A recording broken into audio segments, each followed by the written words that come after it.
मुझको राणा जी माफ करना, गलती मारे से हो गई। बॉलीवुड की दुनिया में हर दिन नए सितारे जन्म लेते हैं, लेकिन कुछ सितारे ऐसे होते हैं जो अपनी चमक छोड़कर रहस्य बन जाते हैं।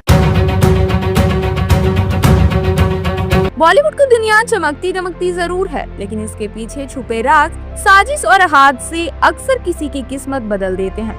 में छोटा सा एक दिल है, तुम उसके जज्बात हो। 90s का वो दौर जब बॉलीवुड में माधुरी दीक्षित, करिश्मा कपूर और रवीना टंडन का राज था। चीज बड़ी है, मस्त मस्त तू चीज बड़ी है। उसी दौर में एक ऐसी एक्ट्रेस आई जिसने अपनी खूबसूरती और ग्लैमरस अंदाज से सभी को दीवाना बना दिया था। कोई जाए तो ले आए, मेरी लाख दुआएं पाए, मैं तो पिया की गली में। नाम था ममता कुलकर्णी। वो किसी राजकुमारी से कम नहीं लगती थी, लेकिन फिर अचानक वो बॉलीवुड से गायब हो गई। आखिर ऐसा क्या हुआ था? क्या ममता ने बॉलीवुड को छोड़ने का फैसला खुद लिया था या थी कोई और वजह? कितने दिनों के बाद मिले हो।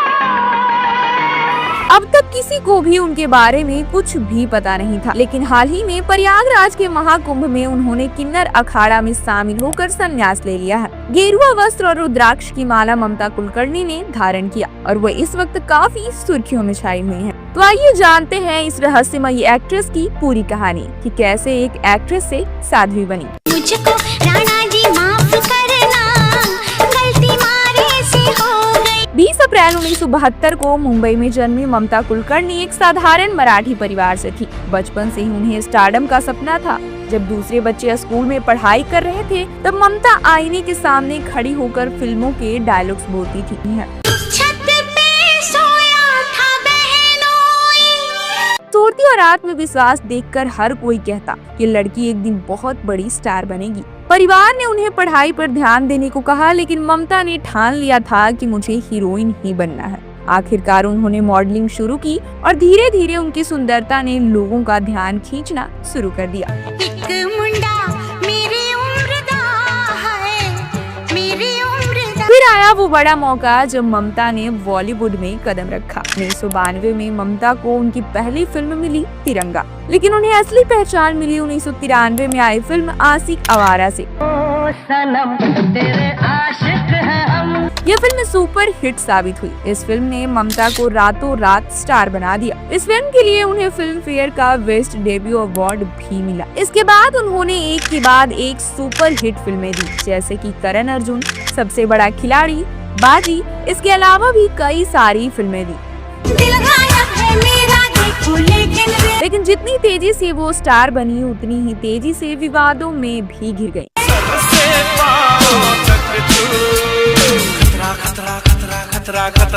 1993 का सबसे बड़ा विवाद टॉपलेस फोटोशूट। जब ममता ने स्टारडम मैगजीन के लिए टॉपलेस फोटोशूट करवाया, तो जैसे पूरे बॉलीवुड में आग ही लग गई थी। लेकिन ममता ने डटकर इन सब का सामना किया। इस विवाद के बाद उनकी फैन फॉलोइंग और भी ज्यादा बढ़ गई थी। कहा जाता है ना, जहाँ नाम, शोहरत और सफलता होती है, वहाँ दुश्मन होना तो लाजमी है।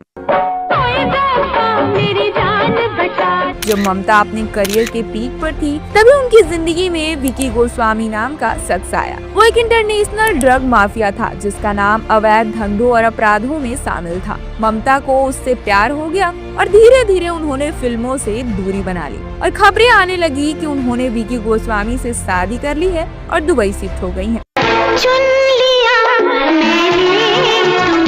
लेकिन 2014 में अंतर्राष्ट्रीय ड्रग तस्करी मामले में विकी गोस्वामी का नाम आया और लोगों को लगा कि ममता भी इसमें शामिल है। लेकिन उन्होंने सफाई दी कि वो आध्यात्मिक जीवन जी रही है और फिल्म इंडस्ट्री से उनका कोई भी नाता नहीं है। भक्ति की, मेरे गुरु की, भगवान की, महाकाल महाकाली की, मैंने काफ़ी भक्ति की।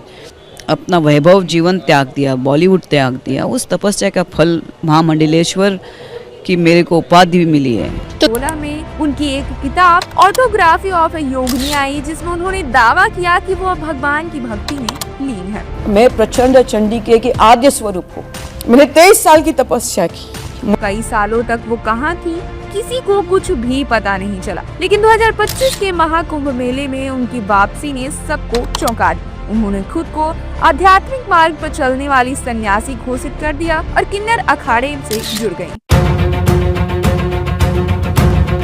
महाकुंभ के दौरान ममता कुलकर्णी प्रयागराज पहुंची और अपने पिंडदान की रस्म पूरी की, जो आमतौर पर मृत्यु के बाद किया जाता है। इसके बाद किन्नर अखाड़ा ने उन्हें महामंडलेश्वर का पद सौंप दिया, जो एक बेहद प्रतिष्ठित आध्यात्मिक पद माना जाता है। उनकी महामंडलेश्वर नियुक्ति के कुछ ही दिनों बाद अखाड़े में भारी विवाद खड़ा हो गया। कुछ वरिष्ठ संतों ने यह दावा किया कि उनकी नियुक्ति बिना उचित प्रक्रिया के की गई है। इन पोंगापंथियों को नाचने गाने वालों को ला करके भर दिया। उनका अतीत अखाड़े के मूल्यों के अनुकूल नहीं था। अखाड़े के संस्थापक ऋषि अजय दास ने इसे एक गलत फैसला बताया। महामंडलेश्वर लक्ष्मी नारायण त्रिपाठी, जिन्होंने यह नियुक्ति की थी, उन पर भी सवाल उठाए गए। इस विवाद के चलते ममता कुलकर्णी और लक्ष्मी नारायण त्रिपाठी दोनों को अखाड़े से बाहर निकाल दिया गया। ममता कुलकर्णी का महाकुंभ आना और वहां महामंडलेश्वर बनना अपने आप में एक चौंकाने वाली घटना थी। इस पे आपकी क्या राय है, कमेंट करके जरूर बताएं।